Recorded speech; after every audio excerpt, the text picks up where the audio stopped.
আসসালামু আলাইকুম। রান্না শিখতে অনেকে আগ্রহ প্রকাশ করেন, তো আমি আমার এই রান্নাঘরে অনেক কিছু পাকাই, যেটা আমার এই ইউটিউব চ্যানেলে আপলোড করি। তো আমার এই চ্যানেলে যদি আপনি নতুন আইসা থাকেন, please subscribe my YouTube channel. আর আপনি কোন রেসিপিটা শিখতে চান, প্লিজ একটা কমেন্টে জানিয়ে দিবেন।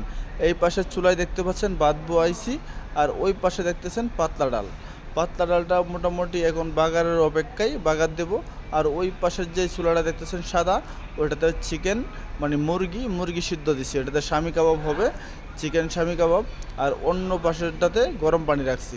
তো আমার এই রান্নাঘরের যেই পরিবেশ, সেটা আপনাদের কাছে তুলে ধরলাম। দেখতে পাচ্ছেন যে আমাদের এই রান্নাঘরে কতটুকু লিটিং ক্লিন অ্যান্ড ফ্রেশ। আর আমার এই হল রুম দেখবেন যে কাস্টমারে যে যে জায়গায় বসে খাওয়া দাওয়া করে, ওটা মানে খুব অনেক সুন্দর দেখতে পাচ্তেছেন।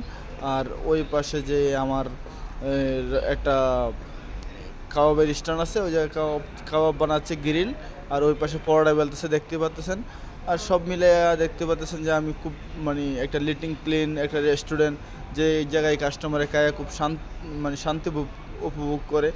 যে ওই জায়গায় খাওয়া, মানে ম্যাকপাইয়ের খাবারগুলো খুব, মানে অনেক সুন্দর সুস্বাদু হয় সব মিলে।